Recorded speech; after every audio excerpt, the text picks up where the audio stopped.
Thank you. Chairman Steil. Thank you very much. I started with my opening remarks talking about one of my priorities is really to depoliticize Capitol security. And Mr. McFarland, I know you share this goal with me, and I want to thank you for your leadership in bringing greater transparency and accountability to the board. As you know, the U.S. Capitol Police Officer of Inspector General is required to make the reports public. You referenced that in your opening remark.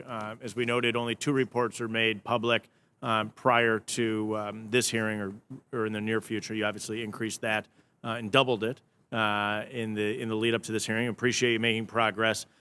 Question for you, it was referenced you're building out a policy. Is there a written policy regarding the process for approving the public release of Inspector General reports, or is that an informal process that the board has?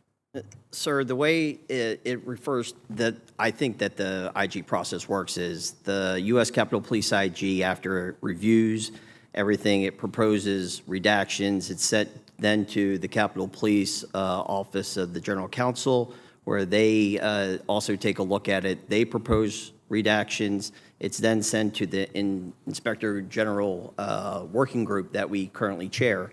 And then this is where we either propose our own redactions or we ask for concurrence. It then goes to the Capitol Police Board. We vote on it, and then once we vote on it, then it gets published. And so in that voting, do you feel that the board then has the final say on making those publicly available?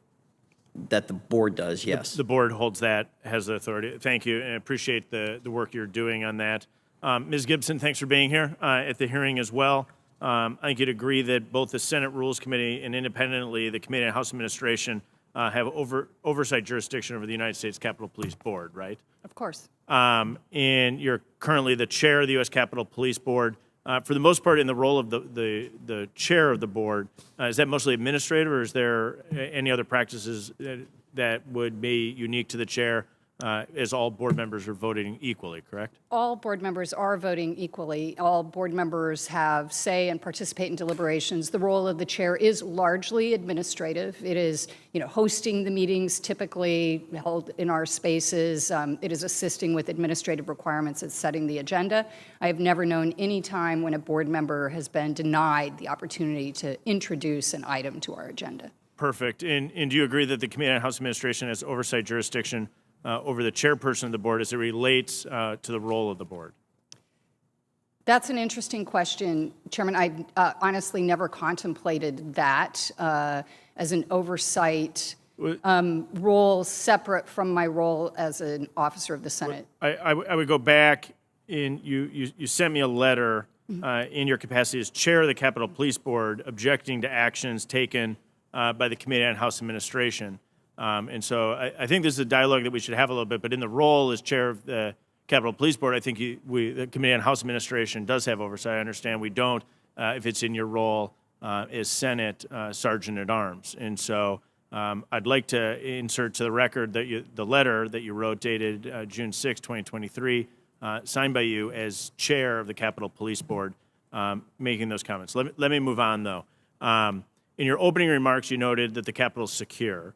You were also a member of former Speaker Pelosi's post-January 6 honorary task force, which raised multiple security concerns in the report regarding the Capitol complex and provided pretty significant recommendations.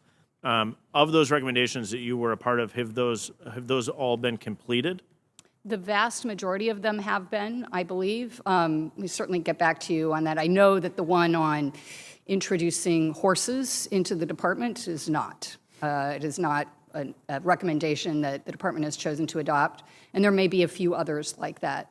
And so inside a sufficient number have been resolved that you feel confident in saying that the Capitol is secure? Yes. Okay, let me jump back to you, Mr. McFarland, in the final minute that I have, just to turn our attention to the 2017 Government Accountability Office report, where the GAO did an analysis of the board's operation, and it found that the U.S. Capitol Police Department's tactical decisions were being made by the board or the responsibility of the board. An example of that would be the uniform standards and issuing of gear, a pretty tactical, less strategic decision-making process. I'd like to see the board operating a little bit more strategically than tactically. Can you comment as to the reforms we could make? And I know we're short on time, but maybe very briefly. Sure, sir. What I suggest is on little things like that, when it talks about the clothing of the Capitol Police, I do think that the chief should make the ultimate decision on that. I don't think it should be a board recommendation. Thanks. I think there's a broad idea here as to how we get the board to operate strategically, not tactically, so we can focus on oversight, depoliticizing Capitol Police security, and supporting the men and women of Capitol Police. Thank you all for being here. I'll yield back.